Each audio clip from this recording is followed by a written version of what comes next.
Hello everyone, welcome to What If Deku Becomes Wind Hashira Movie 1. Before we start, please go support El Chumbaz for writing that awesome fanfic. This is the translated version I made. There will be some mistake in character's gender, but of course Deku is a male. A low-income family lived peacefully. Despite their difficulties, they were a very close and large family, if it weren't for the abusive father and the working mother.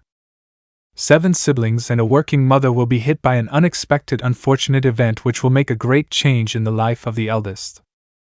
Izuku Shinazugawa will find his purpose in this vast world, something that gives him the reason to live, and even with the hatred of his brother, that is why he will become at the pillar of the wind. First wind. In a part of a large city located in Japan, in a part where only misfortune and crime abound, in the poor neighborhoods where there was a rather neglected house. Several brothers were playing with each other, the moonlight being their only source of light in that house. Brother. About 6 small children ran through the corridors of a humble house looking for their oldest brother. The little ones were quite excited and rushed to hug the white-haired boy. Huh! Hey, surprised, the white-haired boy complained about the sudden hug. Izuku's big brother, the excited little one, spun around the eldest, making him dizzy. Hey, wait, I still have to clean the living room, said the older brother, now known as Izuku. Come on, bro, you have to relax, one of the little brothers spoke.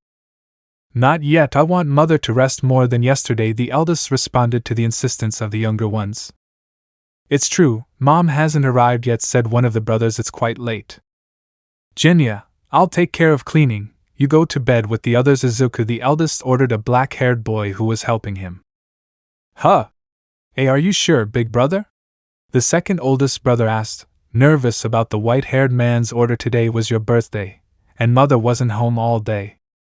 That's right, my 6th birthday. Normally you give a gift to the birthday boy, but this time I want to give a gift to mom, so leave this with me. Go and rest, Izuku said, giving his brother a smile to reassure him. Well, little brothers, let's go to sleep, the black-haired boy warned, addressing the minors, who reluctantly accepted. Fine, said the minors, upset but obeying the order. Little brothers, sleep well, said the white-haired boy to all his younger brothers to continue cleaning the room. Finish soon, okay? I don't want you to overexert yourself too, Genya said happily as he went to his room with all his younger brothers. The older brother was left alone in the main room, where he only limited himself to continuing to clean the room while his face showed some noticeable dark circles. Life is very unfair, something I learned quite early. Some are born without a gift, others have a very weak gift. And that's why those bastards treat us like trash just for being weak. Mother works every day, at all hours. I haven't seen her smile again. After my stupid father abandoned us, she hasn't rested properly. I want to see my mother smile again. Is it that difficult? It seems that yes, at least I want to reduce the weight that she carries alone. I want my brothers to have a normal life. I will protect them, no matter the method. All the brothers were lying in a very narrow and small room, where they could barely fit all of them, but the second oldest was awake, unable to sleep due to the absence of his mother. It was already quite late, but they could not know exactly the time. Mom still isn't back, Genya said, worried about his mother. Genya, can't you sleep? Izuku asked, getting up, showing that he couldn't sleep either for the same reason. You either, brother? Genya mentioned, surprised. I'm going out to look for mom, Izuku said, standing up completely and approaching the bedroom door. I'll go with you, Genya said, getting out of bed carefully. No, let me go. You stay home, Izuku replied, stopping his brother. We promised, remember? Okay, Genya said, nodding his head. Well, I'll leave the house and you. Izuku looked at his brother one last time before walking out the front door. The albino left the room, leaving the second oldest in charge of the remaining 5 brothers, but what Genya did not expect was that laughter would begin to be heard, coming from the younger brothers, showing that they were all the same as their 2 older brothers. Don't tell me you're all awake, you're all naughty, said Genya with grace, looking at all her younger brothers. Is mom okay? One of the minors asked. Don't worry, Izuku went to look for her, Genya replied, reassuring the little one. It's never been so late as today, said one of the sisters, quite worried, looking out the window. It's almost dawn. Everything's okay, Are you tired? Come on, go to sleep, Genya mentioned with the youngest of all in his arms. Sleeping when you wake up, Mom and Izuku will already be back. Bam! A loud knock was heard coming from the direction of the main door, showing the silhouette of an adult woman, something that made the children happy, but because of a bad feeling, Genya was suspicious of it. Mom's here. Mother. Mother. Genya's distrust increased. The person who was there did not feel like her mother. She did not even feel like a person. She did not move or speak. She was there waiting for the door to be opened, something that the other brothers were on their way to doing. Stop, don't open the door, maybe it's not her, Genya tried to warn worriedly. The door broke in less than an instant, along with some cuts that caused the rapid death of 4 brothers. Genya could only look terrified at that grotesque scene. With fear and horror, a horizontal wound near his eyes quickly formed, preventing him from even seeing it. Said attack killed the brother he had in his arms. The silhouette that caused the whole big disaster moved quickly throughout the room until it broke the only light in that room and the house in general. A beast? A stray dog? No, it's a wolf, the white-haired man asked excitedly. Seeing what was in front of him, I can't see, it's too dark. The second eldest brother could only make out a silhouette with clearly murderous eyes. Drool was coming out of the shadow's mouth, indicating its thirst for blood. The monster lunged at the little black-haired boy at an absurd speed, but Izuku appeared and rammed the beast, preventing the monster from reaching his younger brother. Genya, get out of here! With a scream, the albino warned his remaining brother, as he broke the window after pushing the beast, disappearing from the sight of the black-haired man, who could only watch what had happened in horror. Izuku, Genya shouted worriedly. Killer. Huh! Were the only words that came out of the confused white-haired man's mouth. Genya was holding his mother's bloody corpse as it began to crumble into ashes, something the black-haired boy didn't notice. The older brother was only shocked by the words he had just heard from his own brother. What? The older brother asked in a tone of disbelief. Murderer, you are a bucking murderer, you killed Mom, I hate you, the black-haired boy replied in tears. Those words went straight to the white-haired man's heart. It hurt him that his brother had said that to him, but because of the shock he couldn't argue back. He wanted to protect them, but he couldn't, and now his only brother who survived hates him. With all the noise, the black-haired man had alerted some neighbors who were just looking out the window without doing anything, just observing, or so the white-haired man thought before hearing some police sirens. The police? No, it's not just them. The white-haired man looked where the sound came from, managing to spot a hero next to a patrol car. Which hero is he? Izuku asked with annoyance, seeing the hero's raise. Stop, drop your weapons, we don't want to use force against a child, shouted the electric hero, keeping his distance from the white-haired boy. Weapon? It's true, these weapons. The white-haired man looked at his hands, seeing that he had a knife with blood on it, while in the other hand it was only his bloody fist. A hero and the police, will they give him a better life? Izuku glanced at his brother, who was still crying over his mother's corpse. He had promised he would protect them no matter what, but he wouldn't know how to talk to his brother now.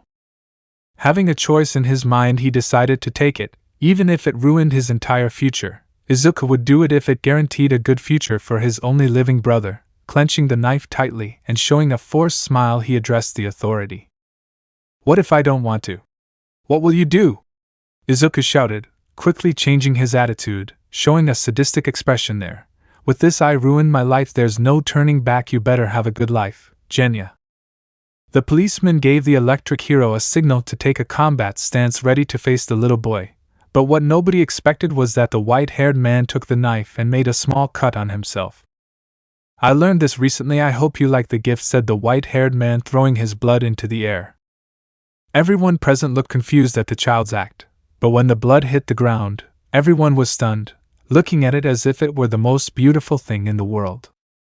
Izuku saw his chance to escape through a narrow alley. As he was about to enter it, he looked back to see his brother for the last time, but the hero quickly got rid of the distraction of the blood-generating annoyance in the white-haired man, who only increased his pace. The kid is running away, said the alerted hero, chasing the white-haired boy down the alley, but a knife stuck in the hero's leg. Arg, bastard. Don't you dare follow me, because if you do, maybe my mother won't be the only one who dies today, Izuku threatened angrily as he ran away. I'm sorry, Mom. Forgive me, but I think this is the right thing to do. Was it really the right thing to do? The white-haired boy ran without looking back as he heard the police sirens fade away. The boy's tears didn't wait to come out. Izuku lost speed as he cried and looked for a place to hide. Although he didn't want to accept it, the white-haired boy was in too much pain. Izuku threw away his entire future with his brother. Even now he had to live running away from everyone. He will never be able to have a quiet life again. There is no turning back. 4 years later. In the central streets of a big city, the albino was walking around looking for a place to stay. His clothes were worn and torn and were also quite dirty. There are too many people. How annoying, Izuku said in an annoying whisper, trying to get through the streets, which were packed. Several scars could be seen on his body, but the one that stood out the most was the one on his face. A horizontal line that crossed below his eyes, a scar he obtained in the fight against his mother. A villain. At this hour? Where are the heroes? All those comments alerted the white-haired man. He thought they were talking about him. Just by looking up he managed to understand that they were referring to another villain, which highlighted Izuku, but for safety he decided to leave before the heroes arrived. Walking down an alley he looked through the trash to see if there were any scraps he could eat. Finding nothing, he gave up and continued his walk. "Hey, you, what the hell are you doing here, you damn kid?" A homeless man was there and was yelling at the little boy angrily, "This is my territory, what are you doing rummaging through my trash?" "Is this your trash?" "But you have nothing," Izuku replied, annoyed with the homeless man, who became even more angry at the comment. "Damn brat," the vagabond shouted angrily, pulling a knife out of his clothes, "I'll make you pay." "Well, it seems that you have something that interests me," said the albino, looking at the vagabond's knife with interest. "It seems that he gets angry very easily. I doubt that he will cause me any problems, or well, at least him. The big problem is that the heroes are near here." While Izuku was thinking, the vagabond launched himself to stab the little boy, but his movements were erratic and imprecise, which caused his own fall when he lost his balance. "Psychic powers? So you're strong, brat?" "It doesn't matter, because I'm stronger." The vagrant tried to stand up but couldn't do it. "I haven't used my gift, you useless old man," Izuku said, angry at the scene the vagrant was creating. "I feel sorry for him, should I help him?" The albino shook his head quickly to return to his unfriendly attitude. The vagrant kept saying nonsensical things, but something the albino realized was that the man's knife was on the ground. Due to the fall, the vagrant dropped it without realizing it. Knowing what he wanted, Izuku quickly grabbed the knife and got out of there, leaving the homeless man to talk to himself while trying to get up. "In the end I did find something good in that place," Izuku thought happily, looking at the knife he now had in his hands. "Now I have to find something to eat." The albino did not stop on his journey through the alleys, finding little or nothing in some of them, and so he was about to end his day hungry and sleepy. Night he had already arrived in the city, now showing the streets empty. The exhausted albino walked through the streets until he reached a small park that was in the place. He decided to take a break by heading there to rest a little. "What a shitty day, I couldn't find almost anything. Part of the knife, how are you, Genya?" thought the albino sadly, sitting on a park bench. "Hey! This must be a bucking joke," Izuku thought, quite irritated to know that they were referring to him. "Hey, you shouldn't be here at this hour," the girl warned the white-haired man in a nervous tone. "You shouldn't be here either," Izuku replied, irritated, leaving the girl speechless. The girl sat next to the albino in silence, leaving the white-haired man confused and uncomfortable by the girl's presence. The two were silent for quite a while. The albino had his eyes closed, trying to ignore the girl's presence, while she glanced at Izuku from time to time. "What do you want?" "Stop looking at me, it's uncomfortable," said the albino, annoyed, surprising the girl. Hey, well, I was just curious as to why you're here at this hour," the girl said quite nervously. "Right, I forgot, my name is Shinobu Kocho, nice to meet you." "I won't tell you my name," he answered the albino dryly, "and I'm here because I wanted to relax after a shitty day." "Shit?" Shinobu thought in surprise. "How old are you?" the girl asked nervously. "I'm 10 years old, why do you ask so much?" Izuku said, annoyed by all the girl's questions. "He's the same age as me," the girl said, surprised. "But is it good for someone our age to say so many rude things?" "It was just one, apart from that, why are you still here? Izuku asked, irritated, standing up. Don't you have a family waiting for you at home? No, and I guess you don't either, Shinobu replied, surprising the albino greatly. My sister saved me from a dangerous villain, but she sacrificed her life for mine.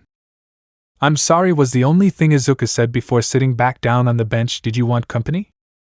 No, I already said it. I was curious why you were here alone, Shinobu replied, wiping away her small tears. You're alone too, aren't you? Yes, mother went crazy and killed several of my brothers. Only one survived apart from me, but now he hates me, Izuku replied, accompanying the girl. Why would he hate you? Shinobu asked, confused but interested in knowing more. He doesn't know that it was Mom who killed our brothers, so when he saw me kill Mom, he screamed murderer. The albino told his story with a bit of resentment and sadness. What a pity, you saved him and he doesn't know, but you didn't explain it to him? Or did he not want to listen? Shinobu asked now with more confidence. The neighbors called the heroes and the police before I could explain what happened. I just ran away after that, Izuku answered the girl's doubts. So you don't have a place to stay? Shinobu asked. No, until now I've only been escaping and collecting things from the trash, said the albino, resigned to his new life. So, are you coming with me? Shinobu said, confusing the white-haired boy. Think about it, we're both alone. But I have a big house which is big enough for me, while you don't have a place to stay. Huh? Wait, do you want me to accompany you? The albino asked, quite confused. Yes, Shinobu responded immediately. The farm is too big for me alone, and I could use someone to talk to. What do you say? Are you sure? We've known each other for literally minutes. I haven't even told you my name, Izuku stressed at the girl's hasty proposal. Well, I asked you and you didn't want to answer me, Shinobu said, pouting. Right, well, my name is Izuku Shinazugawa, the albino introduced himself. SW? What do you say? Are you coming with me or not? Shinobu asked, standing up from the bench. Well, if you don't have a problem with that, I'll go with you, Izuku replied, much to the girl's excitement. She's weird, but she's also very kind. Okay then, follow me, because the truth is a little far away, Shinobu said a little nervously. How much is little? Asked the albino. 5 hours later. I don't want to know how much is too much for you, Izuku said, exhausted as he walked next to the black-haired girl. We're close, trust me, Shinobu said, also exhausted and sleepy. I think so, she said in a whisper that was not heard. The two little ones continued walking. The albino was really exhausted, his eyes were heavy and he was still quite hungry. Before he could speak, the black-haired girl moved forward. Look, there you are, the place where I live, Shinobu said, waking up suddenly to point out a traditional Japanese-style farm. Are we there? Finally? Izuku asked excitedly and hoping to finally rest. Forks, finally, Shinobu answered, running to the entrance of the farm, followed by the white-haired boy. Thank goodness he didn't notice that we were going around in circles for 3 hours. Should I tell her we were driving around for 3 hours? Nah, better not, Izuku thought to continue the path with the girl. Okay, come on in, the girl said as she passed through the entrance of the farm. Welcome to the farm. Oh, okay. Excuse me, Izuku said as he passed the black-haired girl. I was more beautiful before, but I couldn't take care of anything. I could barely survive on my own, Shinobu said, looking at the dead flowers that were at the entrance. The large traditional house was shown in a completely dirty state, and with several cracks in the wood, while at the entrance there was a path surrounded by flowers that led to the main door of the compound, but now these flowers were completely dead. So the villain attacked them in their own house. That's very dangerous, thought the albino, seeing signs of a fight on the wood of the house. Come on, let's go in because I'm quite sleepy and I want to sleep, said the girl as she entered the house and was followed by the albino, who closed the door. My sister and I had our own rooms. You can stay in mine. If you need anything, tell me. The brunette stopped in front of the doors that were marked with a letter to differentiate the rooms. Wait, the albino stopped the girl. Is something wrong? Shinobu asked, clearly wanting to sleep. Yes, well, do you have something to eat? Izuku asked the girl, very embarrassed, surprised. It seems that he is not so grumpy, he is kind of deep down, and he is embarrassed to show that side, Shinobu thought with a small smile. Of course, although there are only cookies left. Don't worry, I still have money that my parents had saved to buy more. Okay, Izuku said embarrassedly, where are they? Follow me, I will guide you, the girl replied as she walked through the hallways. Good. The albino was happy to be able to satisfy his hunger that he had had for quite some time. A week later. On the farm. It's strange, although the new life I was leading was for a short time, I feel that it has affected me quite a bit. I have some habits that I didn't have before, the habit of living in constant alertness to be caught by a hero. But now, I can finally sleep peacefully. It's the first time I've slept in such a comfortable bed, and it's just for me. Before, I had to share it with all my brothers, and even then we were cold. Maybe if I have a life like that, Genya can be better. I miss you, brothers. I love you, Mom. The albino was lying on the ground in the courtyard of the farm in broad daylight. All he wanted was to clear his mind. Next to him was Shinobu, who was accompanying him but ended up falling asleep due to the tranquility and silence of the place. Genya, did I really do the right thing? The albino questioned himself. Looking at the clouds, it doesn't matter what's done, it's done, and I can't change what I did, I can only live with the weight of it. It was the first time Izuku talked to himself. This was his first good break after quite a while. Shinazugawa-san, we ran out of food, Shinobu said, suddenly scaring the albino. Weren't you asleep? Wait, we're out of food? Izuku asked, excited by the sudden news. Damn, do you know a store nearby? I think so, the girl answered, not very confident. It's a store where they always took me. I don't know if it's the closest one, but I know the way by heart. That's good, but the important thing, what should we buy? Asked Izuku, who didn't know the amount of money they had. I know, it's something my sister told me several times. It's better to make your own cookies than to buy them. They're cheaper, and they're made with love. Shinobu mentioned confidently. Mom had a recipe book. It'll be easy to make cookies, don't you think? Let's hope so, Izuku replied without much confidence in the idea. Let's do that, but we should still buy something already made. Don't you trust me? We can do it, trust me, the black-haired girl said excitedly. I just hope nothing in the house burns down, Izuku mentioned as he accompanied the defeated girl. Well, at least it's edible, Shinobu said, holding a square, almost burnt cookie in her hand. But they got soaked just like us, Izuku replied, who was wet just like the girl. I didn't know they had that thing. Fire sprinklers, Shinobu said. Those things, I still think it would have been better to buy something in case this happened. The albino completed what he wanted to say. This time you were right, said the defeated girl, but look on the bright side of this. He's forcing us to buy new clothes. Well, you're right about that. These clothes already need a change, Izuku replied, looking at his clothes that still have dried blood stains on them. Good, then let's go to a store near here. My sister always took me there, Shinobu said excitedly. Oh no, again with that, Izuku thought, worried about the beginning of the sentence. He's an idiot, but for some reason I really like her. Maybe this life isn't as bad as I first thought. I think it will really be fun, especially if I'm with that fool. Now I have someone else to protect. I won't let that happen again. Second wind. This is bad, Izuku. A worried cry was heard throughout the large estate, scaring the albino, who was calm in the courtyard until he heard Shinobu's voice, quickly running to where she was, finding the girl looking at an empty piece of furniture and with tears threatening to come out of her eyes. What happened? Are you hurt? Izuku asked, upset by the scream. The money is gone, we were robbed, Shinobu said, scared and desperate. We have nothing to buy with. Certainly the news was very worrying, but Izuku was relieved that she was not hurt. But the important thing was that they had entered the farm without them knowing. Kocho, calm down, we still have food, you don't have to get desperate so quickly. Izuku tried to calm his friend down, but it was almost impossible. I can't calm down knowing that there are thieves near us and that they can enter the house as if nothing happened, Shinobu shouted, very upset and scared. Let me think of something. The wall of the farm is easy to climb. It is possible that they entered through there, but it should be difficult for them to hide their steps, Izuku mentioned, thinking about what could have happened. That's it, no matter where he went, he must have left some trace, Shinobu said, now hoping to find the thief. Come on, quick. The little girl took the albino by the hand and began to run towards the farm's yard, which was abandoned, with dead flowers and trees rotting due to lack of care, and with many insects in the soil of the place. Looking at the wooden wall that was around the entire farm, which had fragile wood and a dead color, they managed to see that there was a fairly large hole next to some footprints of a person. "It's here there's a footprint," said the little girl, seeing the marks on the ground.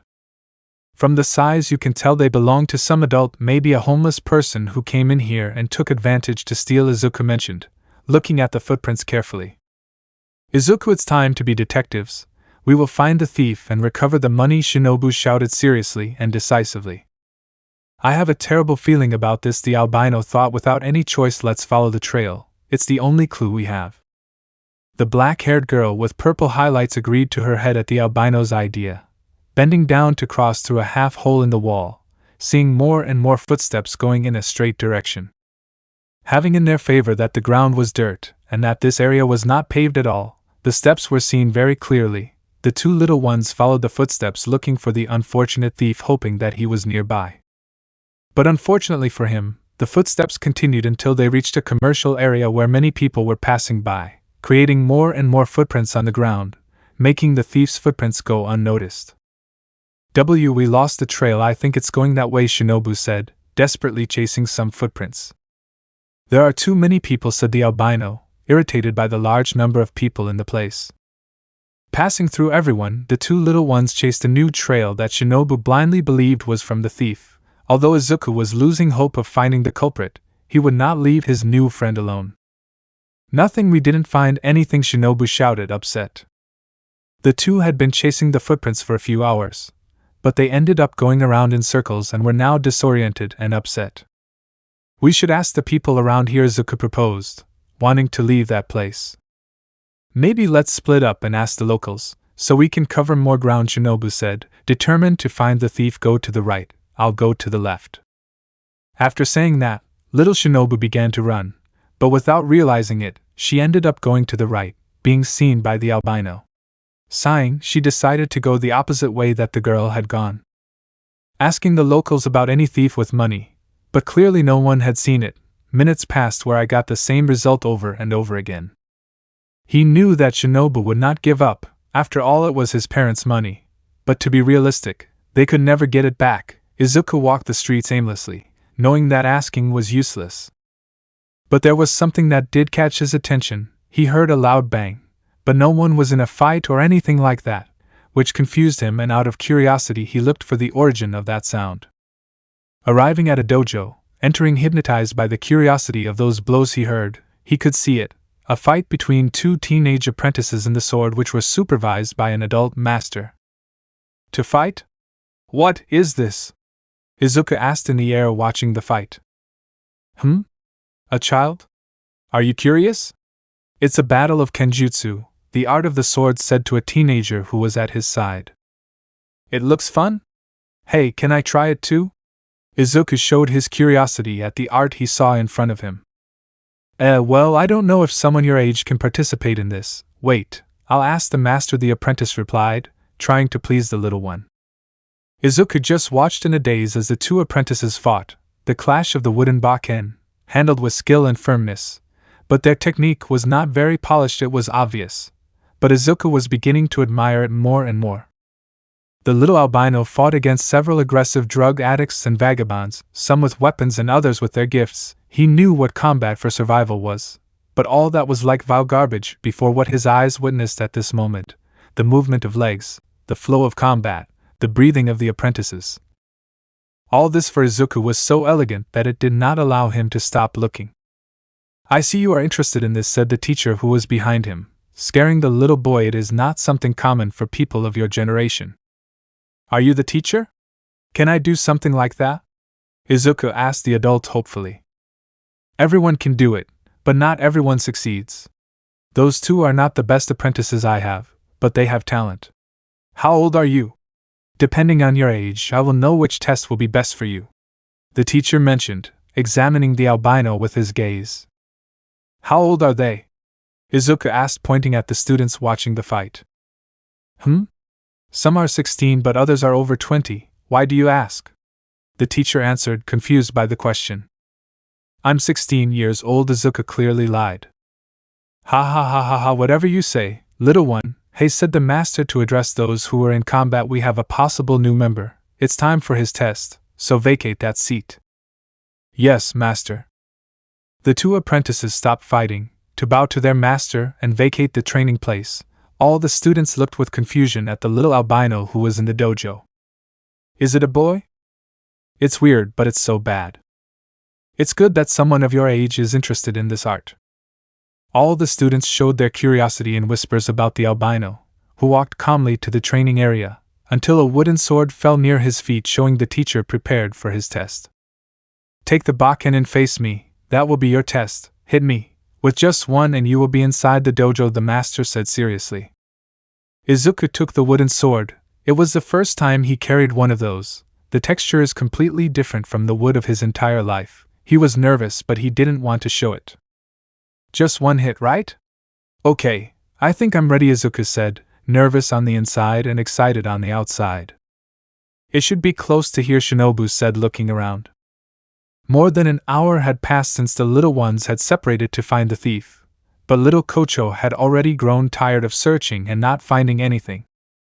But now she is looking for a friend of hers. She had not seen her for quite some time, ever since her parents were murdered. Her friend may not have heard from her, but she was still confident that they would be living in the same place as 2 years ago. It's changed a little. I hope you're still here, Shinobu mentioned, contemplating the house before her eyes. Nervously and scared, the black-haired girl approached the door to knock softly 3 times, waiting for some response, feeling like she was waiting an eternity because of her nerves. Shinobu is not a very sociable person, and she gets very nervous talking to people she doesn't know, although even for her it is a mystery where she got the courage to talk to Izuku. His scars scared her at first. I'm coming. The door was opened by an adult man, with completely black hair. He had some noticeable dark circles and a mole under each eye, but his attitude was noticeably lively. Is there no one? I must have imagined things, said the adult, looking around without seeing anyone. Mr. Kenroji, please wait, Shinobu said nervously when she saw that the adult was about to close the door. Huh? Little Shinobu? Is that you? The adult shouted in surprise as if he was seeing a ghost. Such was the surprise that the scream was heard by the others who were inside the house, especially a little girl of the same age as the black-haired girl, who upon hearing her friend's name quickly ran to the door. Shinobu-chan. A 10-year-old girl with pink and green hair on her tips, bright green eyes along with elegant and beautiful clothes and a princess crown that she wore, clearly made of plastic. She was Mitsuri Kenroji. With great happiness she hugged her friend removed tightly. Daughter, stop, you're going to drown her, said the adult, seeing how the black-haired girl could barely breathe because of the force of the hug. I'm sorry, Shinobu-chan, but I'm very happy to see you again, Mitsuri said with some sadness that was overshadowed by her emotion. I'm also happy to see you again, Shinobu replied kindly with a sincere smile, but I must ask you in favor. Did something happen? The adult asked, expecting the worst. Again. Izuku was on the ground, but with the bokken in hand, along with great determination, he wanted to be in the dojo, no matter what, despite having fallen more than 8 times without any progress. He has great resistance, a student mentioned, seeing the albino. I would say he has a great spirit, said another student. Fine, whatever you want, the teacher responded to the minor's request.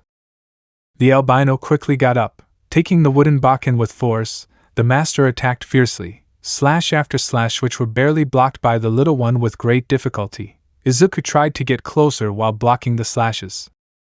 In all the other attempts he never went on the offensive. He was always trying to see his enemy's movements in order to predict them and find an opening. After a while he could already keep up with the master. He could know his next move and managed to know how to counter it. But unfortunately he had a great disadvantage. Izuku was a 10-year-old boy fighting against a master with 50 years of combat experience. The disadvantage he had was huge. Izuku lunged at the adult, slashing with all his might, but was intercepted by the older man's bokken, which hit his chin in a strange way, as if the tip of the sword was bending to hit a weak point of his. What the hell was that? How did he hit me? Izuku wondered, confused. He barely recovered from that strange blow. He ended up receiving another blow to his legs, which almost made him fall, but he managed to regain his balance quickly, so that Izuku instantly launched a slash, which was blocked without problems by the elder. but the albino exerted more force that surprised the teacher. That was not a common force for a child. The little albino gradually applied more force. But even with all this, the difference between the two was too wide. The master only deflected the slash, causing it to impact on the floor of the dojo. The blow to the ground resounded throughout the place, showing the inhuman strength that the albino possessed. But that was nothing for the master, who struck the little boy's chest and hands with his sword quickly and precisely, quickly incapacitating him. Because of the pain in his hands, the little boy dropped the bokken from his hands, but quickly received an upward blow from the master's sword. Agar. And you fell again. You still haven't given me a hit, the master mentioned, looking at the albino on the ground, which means that you are not inside the dojo. But I must admit that you have surprised me, but you have not passed my test, which means that you cannot enter the dojo. I can still fight once more, Izuku said, trying to get up from the ground with difficulty. You can't, but you showed me that you have some potential, so I'll give you a chance in a month, said the teacher, to the little boy's hope, but I warn you that next time, it will be much more difficult. But in the next month I will defeat you, rest assured, Izuku said defiantly, and with excitement. The master just looked at the little boy with a smile. There really was no reason to reject such a talent, but as a rule he could not train children since he had a minimum age that the dojo asked for as a requirement. Clearly the albino was younger than that. For some reason he lied. One last thing, brat, what is your name? The teacher asked. Izuku Shinazugawa. Remember this because I will be the strongest swordsman, the albino introduced himself. As you say, you can take the bokken. Today's class is over. Get out, everyone, the teacher shouted to everyone present. Yes, master. All the apprentices responded at the same time, generating a harmonious chorus. One by one the students began to leave the dojo. Izuku saw all this still in pain. He did not want to admit it, but the blows of the master hurt like hell. Although the albino was a child, he lived for quite a while as a vagabond, so he faced a lot of crazy guys, receiving stab wounds and other cuts. If it were not for his gift, he would be dead. Izuku began to leave the dojo, and looking for the path where he came from, observing that the sky was getting darker, showing that night was about to arrive. The blows he had received continued to burn. Touching the affected part, he could see that it was turning into a bruise. Wait, Shinazugawa. At a sudden shout coming from behind him, the albino looked behind him to see who was calling him. A young boy belonging to the dojo he had just left was calling him and was running to his position. What do you want? Izuku responded with his aggressive tone, which he had out of habit. When you fought against the master, I must admit that you surprised everyone, but the most special thing was your fighting spirit. You fell several times and got up quickly, but I highly doubt that in a month you can beat the master, said the young student, combining his tone with a more serious one in the end. Huh! Of course I will, Izuku said, completely annoyed by the comment. That's impossible. A month is too little time, and you won't be able to improve anything. That's why I want to help you. I really think you're a talented child, the student mentioned, making the little boy even angry. And what will you do? Train me? Besides, I don't need anyone's help for this, Izuku replied, annoyed by the proposal. For the albino, those words hurt his pride as a samurai. Although he knew nothing about them and had just made that up, Izuku tried to leave but was stopped by the student, who shook his head. I can't train you because I'm still an apprentice. Even though I'm an apprentice at the best dojo in Japan, I'm not superior to masters from other dojos. And that's what I was about to propose to you, said the young man in a calm voice, drawing the albino's attention. Other dojos? Are there any closer ones? Izuku asked, now interested in what the student was going to propose. Near here, there are only 3, not counting this one. They are not very well known in the country, but among the master swordsmen, they are the best in several areas, the young man mentioned, raising 3 of his fingers. Fiery Spirit Dojo. Master, Shinjiro Rengoku. Dojo of the Dark Century. Master, Kenshiro-suki. Eternal Winter Dojo. Master, Rei Todoroki. I recommend that you go to those dojos, since they are not recognized. They do not have a great age limit to enter, unlike this dojo, which is something I also want to tell you about. The master lied to you. No one in the dojo is 16 years old. In fact, the age allowed is from 20 years old, the young man explained seriously, to the surprise of the little boy. Shit, Izuku replied, knowing how bucked up it was to enter that dojo. Me and Tomoko are the youngest in the dojo. We are 18 years old, and we managed to get in thanks to the teacher who considered that we had potential. But we are not part of the dojo. It is difficult to explain, but if you try hard it is possible that the teacher can do the same to you, said the student, while observing the pensive albino. But I don't think a month is enough, Izuku said, quite unsure. I know, that's why I'm telling you about the other dojos. I highly doubt that the master ignores your admiration for Kenjutsu, but he must obey those strict rules for having so much fame. But in the other dojos it's not like that. They can easily accept you, the student mentioned, trying to raise the spirits of the little one.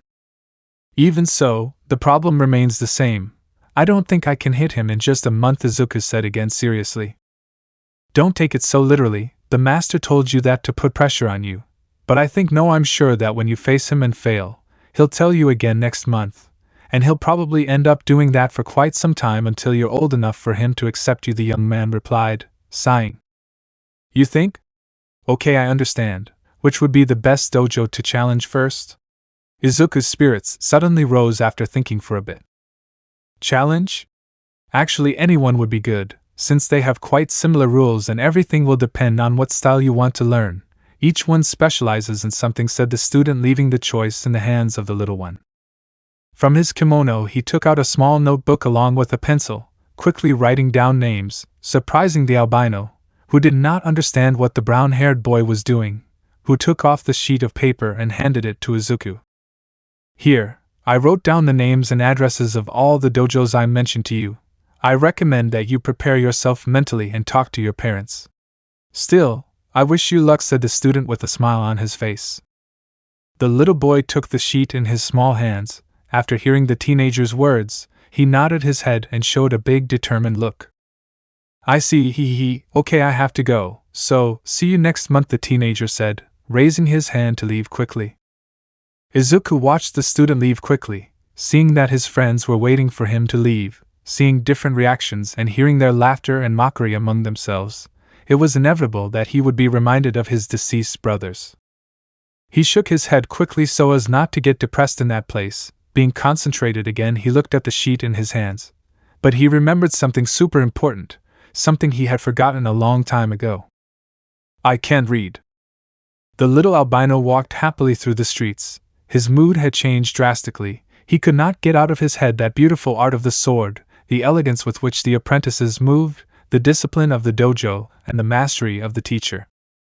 Just thinking about it made him excited. He wanted to enter the dojo. He couldn't wait so many years to be able to enter. He was determined. He would visit all the dojos possible and show the master all his potential. Out of excitement, the little boy slashed the wooden bokken that was now his in the sky.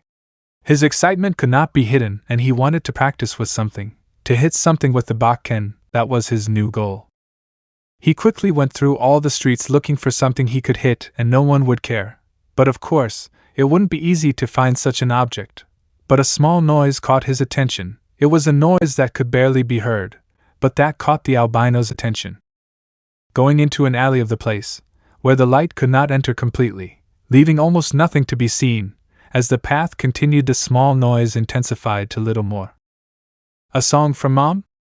Yes, that was it. He didn't know how he could hear it, but he couldn't mistake that song. A tired voice was heard, but there was still a great love in that song, a mother's love. Izuku remembered it. He remembered the lyrics perfectly, because he had to sing it for his younger brothers. Even though they liked it, it made Izuku cry. And listening to her now, knowing that he was the one who killed her mother who had gone mad, her brothers were not the only victims that Mom killed. More neighbors were dead when she went out to look for her. Izuku stopped walking, the tears in his eyes stopped falling, and suddenly he managed to react. He was the one who killed his dear and exhausted mother. So why could he hear her singing? Nostalgia and feelings had won him over, but now he thought better of it. This was a trap. Damn bastard. The little boy's feelings changed again, as did his surroundings. Izuku was angry, very angry. Someone had played with his feelings. No, a bastard had played with the memory of his mother. TCHIC, you noticed, you damn brat. A villain was on his back. Izuku didn't even want to turn around, but his anger was too noticeable. The villain had a malnourished appearance with torn and dirty clothes, along with red eyes and quite visible veins on his body, but what stood out most about him was his tongue turned into a pure black color. His body had erratic movements. It was clear that his mind was being affected by some illegal substance, intense panting as if he couldn't breathe properly, saliva coming out of his always open mouth. Izuku turned around to see the pitiful face of his next victim. "Brat, give me all your belongings, and go back to your sleep or whatever." From the villain's dirty hands, you could see a red smoke coming out which seemed to change color depending on the feelings of the affected person, in this case Izuku, who smiled in a sinister way. He had found something he could hit and no one would care. It wasn't an object, but definitely no one would care if it disappeared. In fact, he would be doing people in favor, which made his smile grow and scared the villain. Why are you smiling? Give me your things quickly. Do you want something? Well, I know exactly what I can give you. The wooden bakken crashed into the poor villain's face, who due to his condition could neither defend himself nor react. But unfortunately for him, Izuku's fury had just begun. Nobody around here knows anything. I'm sorry, little Shinobu. Father Kenroji apologized after a long search. Maybe Izuku has found something, Shinobu said, sighing sadly and defeated at the impossible search. Izuku? Who is it? Mitsuri asked, intrigued to hear a new name. I never thought about it, but does Izuku consider me his friend or acquaintance? To be more exact, what is my relationship with Izuku? Shinobu thought, surprised by that question. He's a great person, and quite important to me. A friend? Can I meet him? Do you know what he likes? What is he like? A barrage of questions from Mitsuri fell heavily on the brunette. What is his name? What is his last name? Does it have any meaning? The questions did not stop, showing Mitsuri's great excitement at meeting a new person. She is not the most sociable person, but if he is her friend's friend, then he is also her friend. The adult and the little girl just let Mitsuri drop all the questions, waiting for her to finish. Seeing that Mitsuri was inventing more and more far-fetched questions, Shinobu decided to put her thoughts in order with everything that had happened. She had only met Izuku a week ago, but that week was quite entertaining. She could show her clumsy and imperfect side. Shinobu loved her parents with her soul, along with her beloved older sister, who was always with her because her parents were at work almost all day, being born into a millionaire family, entering a highly prestigious school, along with how strict her beloved parents could be, and the encouragement of her sister positioned her as the best in the class, the smartest. But clearly Izuku did not think the same. From the little he told her about his past, she knows that he was born into an extremely poor family, with an abusive father in a disgusting and vulgar neighborhood, where crime was daily bread, with no one doing anything, his parents always absent from home, like hers, but these were different. The albino's mother works tirelessly for a miserable pay that was not enough for anything. The Kocho had plenty of money, but the Shinazugawa lacked too much. They were from completely different poles. But even with so many difficulties, Izuku wanted to help his family in everything.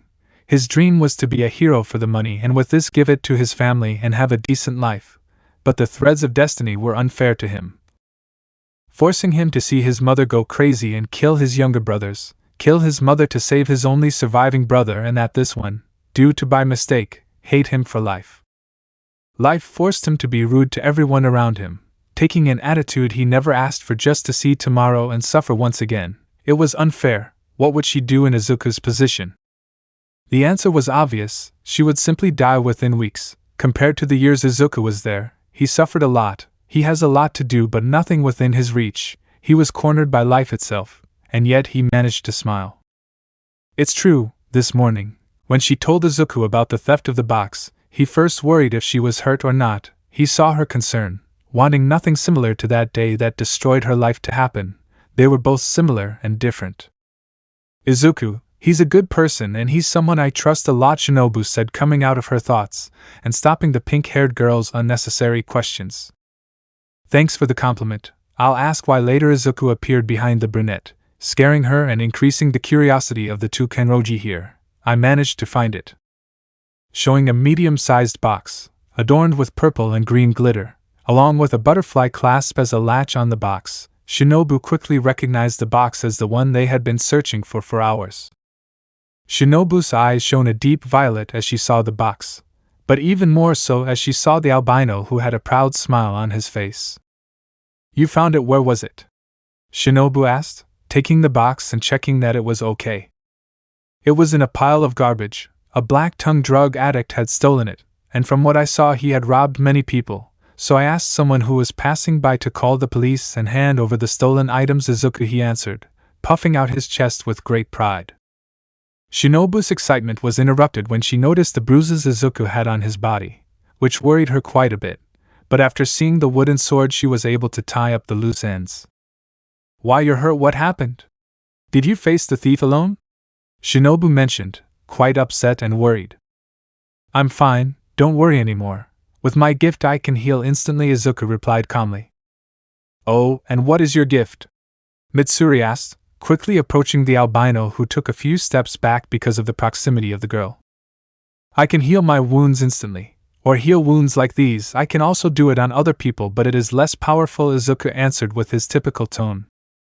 That's good, Shinobu said calmer than before. Oh, that's right, Izuku-san, she's my friend from a long time ago, Mitsuri Kenroji, and this is her father, Mr. Kenroji. Oh wow, even though you didn't have any friends, it's a pleasure, Izuku greeted the eldest and youngest Kenroji with a bow. Hey, that's cruel, Shinobu complained, annoyed by the albino's comment towards her. The adult approached the Shinazugawa, crouching down to be at the same height and observing him more closely, which confused the two girls and made the albino uncomfortable. Boy, I have a question for you, said the older man, carefully observing the albino's eyes. Do you belong to a kenjutsu dojo? I want to, but I'm not old enough to go to one, Izuku replied, impressed that she asked him that. Why do you ask? You have a bokken in your hand, and your eyes show the indomitable spirit of a samurai warrior. You like kenjutsu, right? The adult said, standing up after observing the little boy.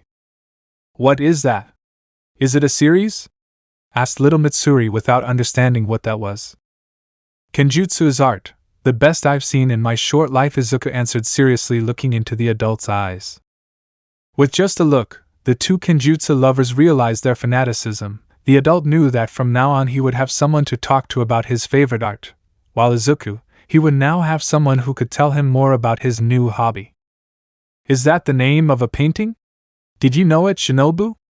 Mitsuri asked her friend who was watching Izuku attentively. Shinobu? Ah, no, I don't know her, the black-haired girl responded nervously. You're weird, Shinobu, is that what I think it is? Said little Mitsuri, getting very close to the brunette's face. I don't know what you're thinking. Are you sure? I'd say you do know. No, I don't know. Since little Shinobu didn't say my name, I'll introduce myself properly now. I'm Jin Kenroji. I think it's obvious what my favorite hobby is, so I'd better not say it, said the adult now known as Mr. Jin. I'm Izuku Shinazugawa, nice to meet you, Mr. Kenroji. Izuku reciprocated the greeting by shaking the adult's hand. Kenroji Mansion. I knew it before, they were millionaires, but that much? Izuku looked at the large hallways of the house. They had paintings that at first glance did not seem like much but were clearly worth 5 times as much as his old house. Too many decorations and paintings. He does not even want to think about the price of all of them, because if he does he will get depressed. The 4 of them walked towards the main room, but unconsciously Izuku looked at everything the large room had, so many things that it was making him dizzy. He decided to walk closer to Shinobu to look as little as possible of the main room. Although Shinobu became more nervous than before, in her mind she was still with the conversation from before, the one she had with Mitsuri, and talking about her, she simply jumped happily, making small turns to observe her friend and the albino. Seeing the closeness of the two, Mitsuri just smiled maliciously, something that Shinobu noticed, but she couldn't do anything, or at least nothing for now, but multiple approaching footsteps caught the attention of the 4. Dad. Sister, let's keep playing. 5 little ones were going down the stairs quickly but with enough precision to avoid falling, the younger Kenroji siblings, for little girls dressed differently, princess, fairy, dragon and peasant.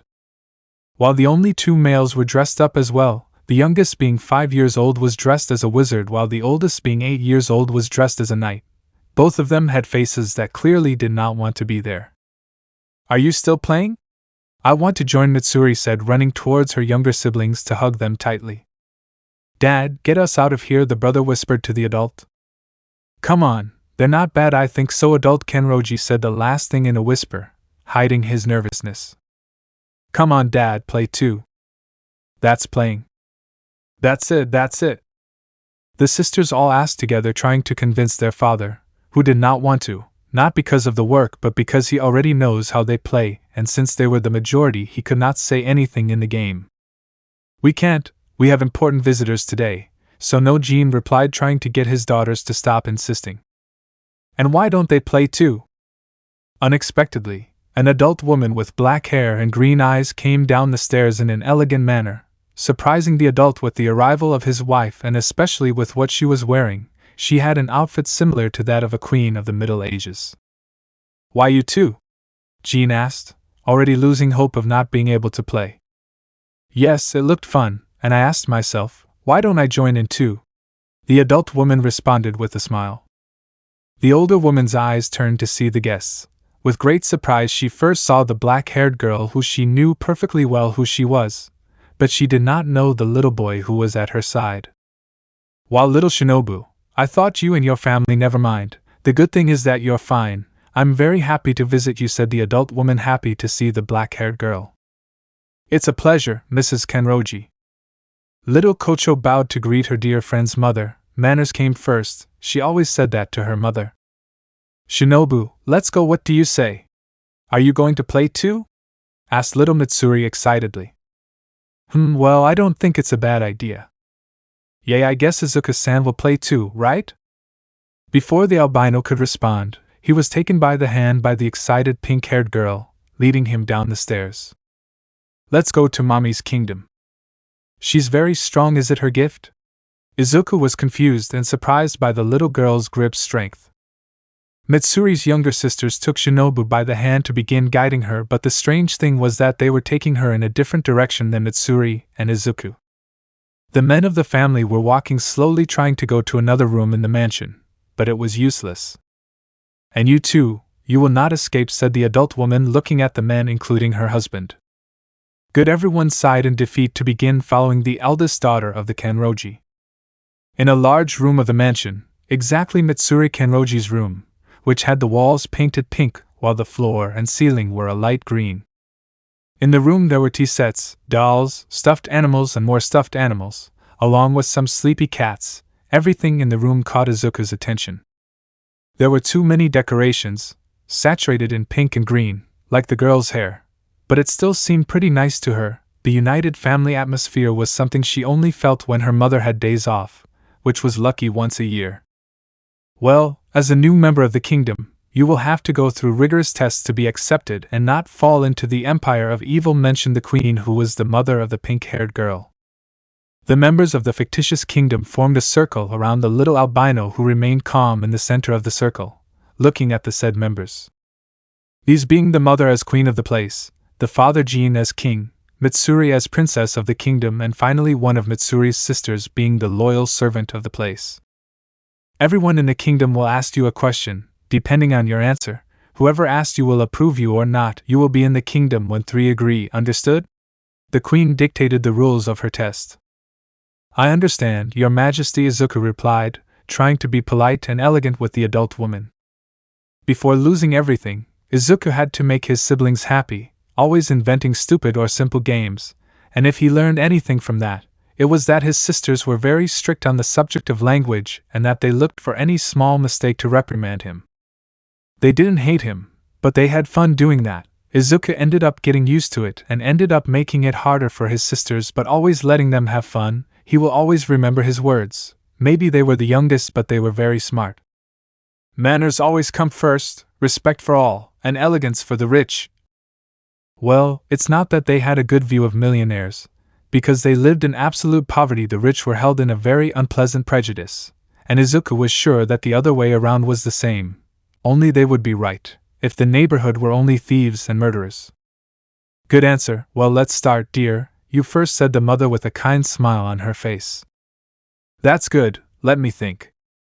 The emotion in his voice was null. It was noticeable from afar that he did not want to be there, not because he did not want to be with his family. The real reason was that he practically does nothing but observe, and that bored him. although there was another reason, the same as why his sons refused to play with their sisters.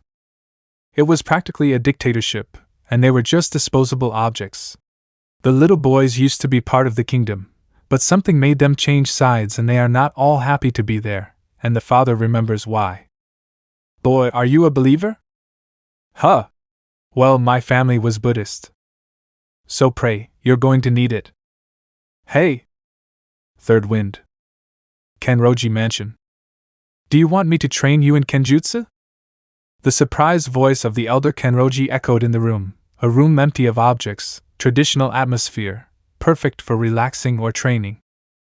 The reason why they were there was simple. At the slightest carelessness that the women of the kingdom had, the adult took advantage to escape with the little albino, who only followed him because he wanted to talk more with him. It didn't take long when they had reached the room they were in now. Finding that the other men of the family had also escaped, the mansion was really big and that's why it was difficult for them to find them in that place. Returning to the present, the albino's question resonated quite a bit in the older man's head. He was excited to have someone to share his hobby with, but training someone in that art, especially a minor, was difficult for him. He didn't want to hurt him, much less if it was the first day they met. That's why he was surprised by the little boy's question. Being undecided, he looked for an answer that would help him with everything, and he had it in his hands. Okay, we'll make the decision the old-fashioned way, ready? Old-fashioned? How so, sir? Izuku asked, confused by that term.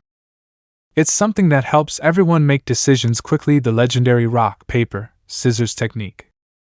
Legendary technique? I see, I understand, so be it. Izuku took those words literally, believing everything the adult told him. Well, it will be the first time. If you win, I will be training you as a true master, but if I win, I know you will have to read the ancient books of Kenjutsu, okay? Shit, I can't read, I can't lose, I understand. The two prepared themselves, although they didn't show it on the outside. On the inside they were nervous. Izuku was afraid that they would know that he couldn't read. I doubted that he could read an entire book in such a short time. His classes with Shinobu were already costing him a lot. The Kenroji sons watched curiously as their father met the new guest they had just met. They wanted to see what was happening just out of boredom. But what they did not expect was that a great sinister aura would appear in the place, covering every corner of the room. Those responsible were Jin and Izuku, who showed absolute concentration so as not to lose. Rock, paper, and scissors. The young spectators of that encounter saw with great surprise the movements of the two opponents. The tension in the room was noticeable. Both had closed their eyes out of nervousness, to begin to open them little by little with fear. I won. The air in the room returned to normal, noticing the joy of the little albino, who looked happily at his fist. On the contrary, the adult only sighed defeated, but he is a man of his word and will fulfill what he said before. Well done, I will fulfill what I promised, so get ready because we will start now. I'm ready, Izuku replied with excitement in his voice. Izuku's violet eyes showed an intense shine. A shine that he had lost years ago was now present with great emotion, eyes that the adult could not ignore. He was not a teacher at all, but he would try to be a decent one for the little one. What are you going to do, Dad? The voice of one of the little ones made the adult react, who was thinking about the first thing he should teach now as a teacher. Coming out of his thoughts, he approached his little ones to crouch down to their size. If you really want to know, I need you to do one quick thing for your father. What thing? We will do it. Let me say it first, said the adult, causing a small laugh in the two little ones. I need you to go to my room and bring about 4 bakken. The request was somewhat strange for the little ones. They didn't know what a bakken was, but their father pointed to the wooden sword that Izuku had in his hands and they understood immediately. We will do it, Dad. The two boys responded in a coordinated manner, causing a smile to appear on the adult's face. The two brothers moved quickly and silently out of the room in search of their next target. The adult stood up to begin approaching the albino, who was anxiously awaiting his first lesson from his new teacher. First, I wanted to know how much you know about Kenjutsu, but it's easier to level up with a fight even if it takes a while. Understand? Still, I have some questions for you. The adult's voice was relaxed and calm, although he was only hiding his nervousness. What dojo had you been to before? I didn't notice the name, I just walked in, but they gave me a note, maybe the name of the dojo is written there. Izuku was nervous, he felt like an idiot, he was so engrossed in combat, or just the movements of the bokken, that he never paid attention to where he really was. Luckily it was written in the note that kind student gave him. There are 4 here, do you recognize which one you were in? Izuku's thoughts were a mess. Apart from him, he was happy to know that they had written 4, since he remembered that they had recommended 3 to him, and he knew which ones they were. On the other hand, he was more than screwed. He didn't know how to read what was written, and he was beginning to despair. Sir, I'll be honest with you, I can't read. If Izuku could hit himself, he would do it with great desire. He hated to admit that he couldn't read, but he was more ashamed and felt humiliated saying that. Even his sisters made fun of it a little since they didn't know how to read. Oh, how strange, then I will read them to you and see if you recognize them. The calmness with which the strange adult responded to the little albino, who expected more inquiry from the adult, but ended up confused, due to the attitude that Jean had shown before. He knew that he would not get any insults or mockery, but he expected a more surprised relationship. It says here, Burning Spirit Dojo, Gloomy Century Dojo, Eternal Cold Dojo, and Miyamoto Dojo? That's the last one. Izuku recognized all the names of the previous dojos, so by elimination he knew where he was. Although he remembered what the young student had said, the dojo he was in was of high prestige, and it seemed that Mr. Jean knew him by name. You were in the most famous dojo in all of Japan? I know it's close, but they don't let just anyone get in. Wow, what a surprise. The adult's voice was one of great surprise. He was expecting some more normal or little-known dojo, but he had forgotten the detail that the dojo was quite close, although now the bruises that the little albino had when he saw him made sense to him, bruises that were now not on the little boy's body. I couldn't get in. The master told me that if I managed to hit him he would accept me, but even after several attempts I couldn't even touch him. He's too strong. Obviously he is strong. He is the best swordsman in all of Japan. Wow, that explains the beating he gave me. And do you know why they always escape? Through the long corridors of the great mansion were all the women looking for the men who escaped from the game. Among them was the confused shinobu who had said the question. Because they are boring, the answer of the youngest was simple. Corridor by corridor, room by room, they quickly searched for the men. But with the question the older ones stopped for a moment. Mitsuri and her mother approached the black-haired girl, while the younger ones continued searching. I would say there is no exact reason, they just don't like this game, Mother Kanroji replied. Maybe they are looking for a new game, I highly doubt it, Mitsuri said, meeting her brothers and her father. So there is no specific reason why they escape? Shinobu asked again, more confused than before. Kocho knew that Izuku was not the person who would keep playing with someone, he was more of a student or cook. With the classes she was giving him, she realized that Izuku was quite studious, he just needed to read well, but for some reason he was an expert in mathematics and cooking. But despite that, he doubted that Izuku would run away without a reason. Although he did not rule out the option, he did not like to think about it, and wanted a real answer.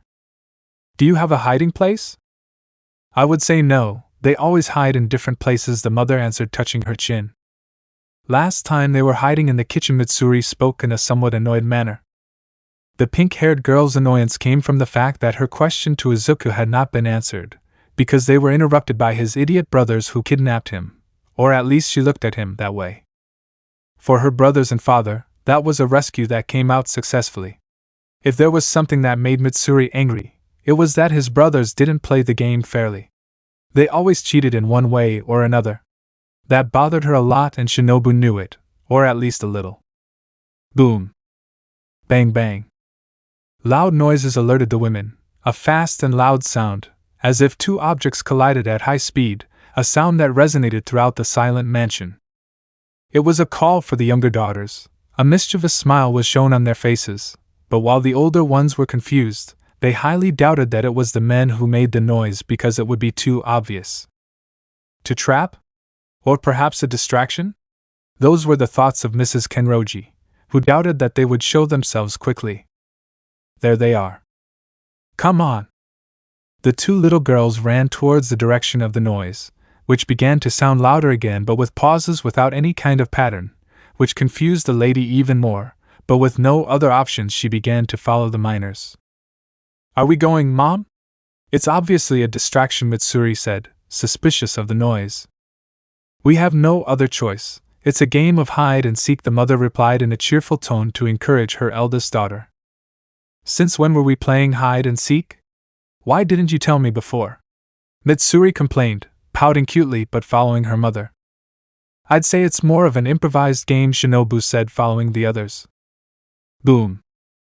The sounds became more and more intense, not only because they were getting closer to where they came from, but also because the number of crashes was greater than before. With the sound becoming clearer and clearer, Mrs. Kenroji managed to recognize what the sound was from. Wooden katanas, that was it. She knew that her husband was a fan of katanas, and in his room he had several as decorations. Once she saw him throwing slashes in the air with a wooden one, it couldn't be anything else.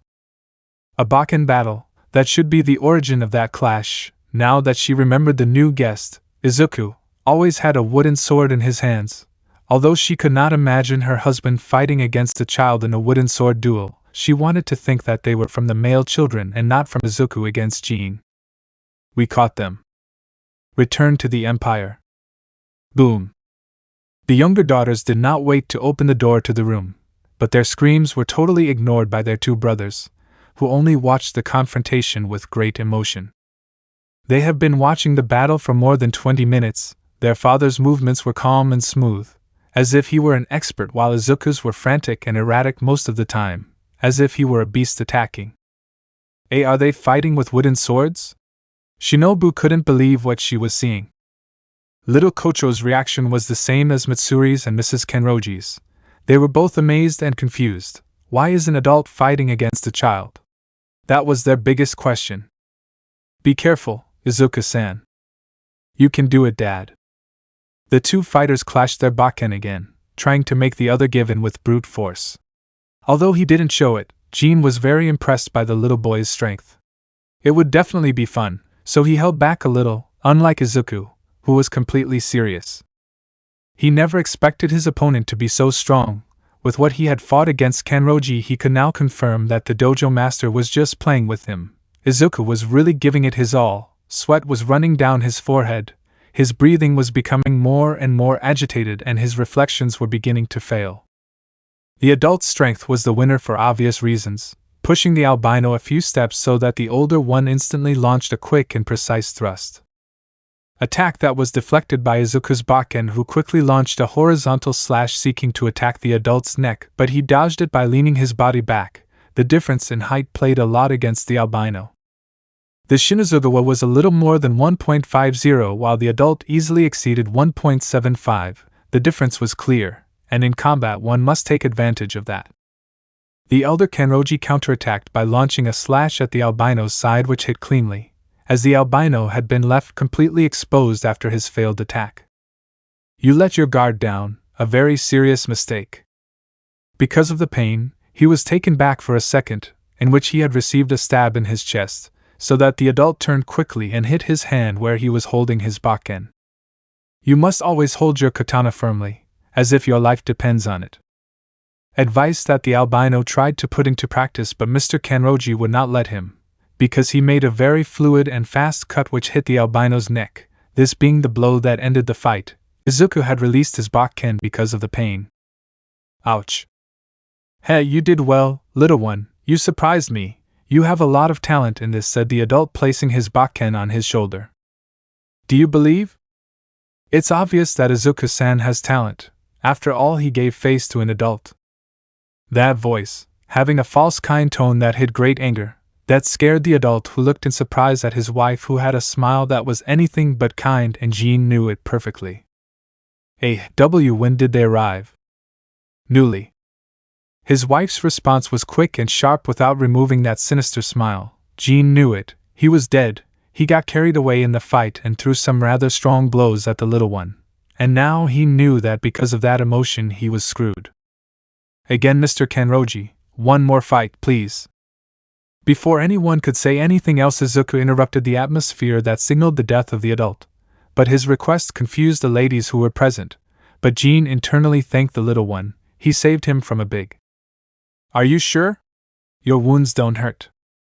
I've suffered worse, please continue. The albino's purple eyes shone with an intense fire, showing his excitement to continue fighting in his new favorite hobby. Said emotion was not ignored by the adult who wanted to respond by giving his all in combat, but since he was a minor he couldn't do a big deal. You are quite tired, you should drink water first.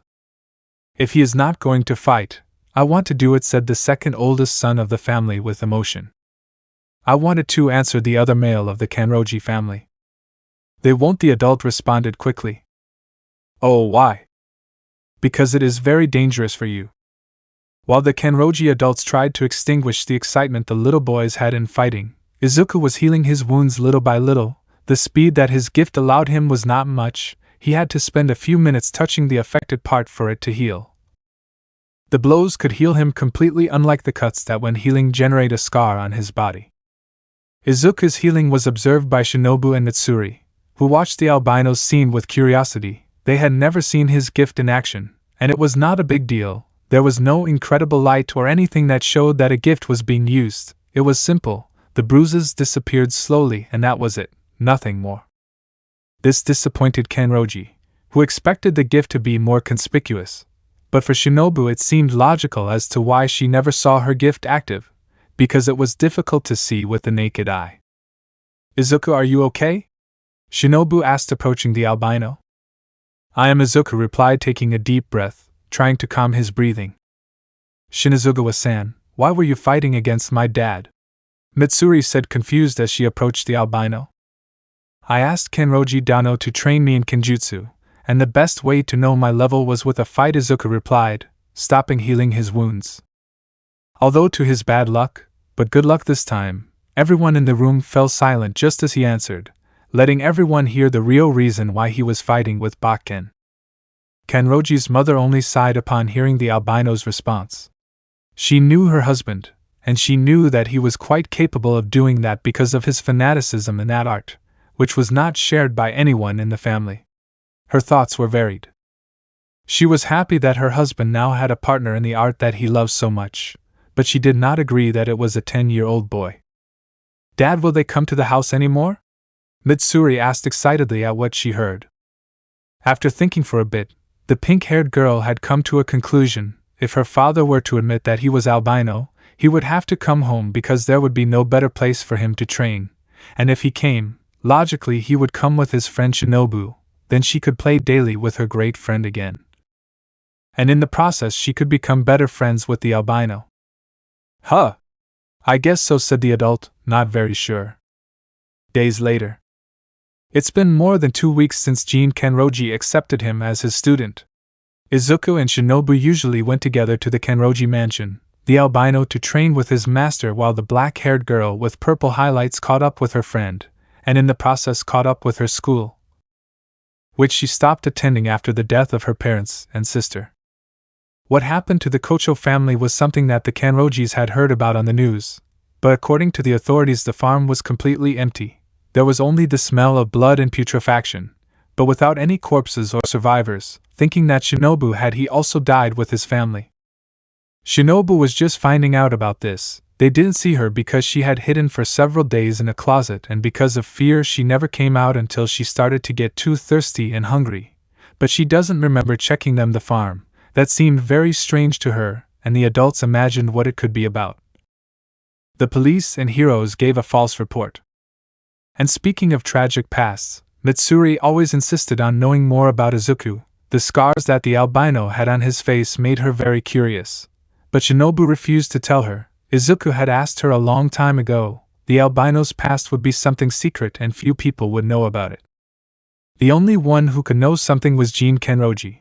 But he only knows the place of origin of the albino, since he told him when the adult asked him why he did not know how to read, something that children of a younger age already knew how to do, and the answer was because Izuku never went to school. Shinazugawa only took care of his brothers since he can remember. He learned to cook by himself to help his mother, and so she wouldn't worry so much. His mother only managed to give him some lessons about mathematics, but the time they both had was very limited. Shinobu, huh? Why aren't you answering? The little albino walked around little Kocho's estate while looking for the aforementioned, shouting her name, but without getting any kind of response, which confused Shinazugawa. He had searched Shinobu's room looking for her but found nothing. Not understanding where the girl had gotten herself into, Izuku continued shouting her name, waiting for a response from Shinobu. Without getting any response, tired, he went to eat something. He wanted to wait for the girl to prepare something for the two of them, but he didn't want to starve to death now either. Walking slowly towards the kitchen, while with his gaze he continued searching for the girl, without being able to find anything about her until he reached the small refrigerator that the farm had. He did not know what the Kanroji adults had done, but the farm had electricity again. Something that had not been there when Izuku had arrived at the farm. And this? Upon reaching the refrigerator, the albino managed to see a small note stuck on the refrigerator door, a purple note with a rather elegant and neat handwriting, having small decorations and sparkles. This made Izuku nervous. This meant one thing: Shinobu had given him a reading test. It is possible that she is testing if her reading classes have worked. Perhaps she left several notes, spread throughout the farm, giving him clues to find her. "You are very evil, Shinobu." Izuku was quite nervous. He knew that if he took and read the note he would already be inside the girl's game. Sighing a little and then abruptly taking the note and closing his eyes, mentally preparing himself to try to give his best reading in his entire short life, opening his eyes all at once and starting to read out loud. "Izuku, if you're reading tea, this congratulations, but right now I'm not at a box. It was homemade. I'm at my old school and I'll be late today." Izuku reads slowly. After reading and understanding what he had read, he understood that he had overthought things. He did not know that Shinobu was going to go to school today. In all this time that they have been together, the little girl only left the farm when the two of them went together. "I'll be late. Well, I guess I'm here, but what do I do now?" He hadn't really read the whole note completely, but he didn't want to keep reading, although he did it anyway. This time he just did it mentally, managing to read the whole note saying this: "I would like you to be here with me, but at the moment that is not possible, or maybe yes? If you manage to read this, you can come. Your uniform is in my room. Come and show that you have managed to read this thanks to my classes." Easy. The albino knew the black-haired girl's room, so what he was asking of her would be easy. But before even doing what Shinobu had asked him to do, he decided to take out an apple because he was really quite hungry. Once he had devoured the apple, he continued on his way, walking at a relatively fast pace towards little Kocho's room, reaching the door to open it without any problem. "Are you serious?" The albino's eyes lit up completely, having a shine that he had not shown for years, because in front of him was nothing more and nothing less than a Kenjutsu suit along with a wooden sword, all of this on top of Shinobu's bed, along with a letter that was on top of the clothes. Izuku quickly opened the letter, eager to read what Kocho had to tell him. "Joke, well, I think you like this more than the other. A kimono and a hakama, a uniform specifically for the dojo's apprentices, so you already imagine. Thanks to Mr. Kanroji we achieved this. Congratulations on entering the dojo. I'll leave the schedules on the coffee table. I hope you haven't seen it first." That was written in the letter, word for word. Izuku understood perfectly. His excitement only increased more and more. "I thank you, Shinobu. One day I will be able to make up for everything you have given me. And to you too, Mr. Kanroji." It didn't take long for him to put on his clothes, comfortable enough to surprise the albino.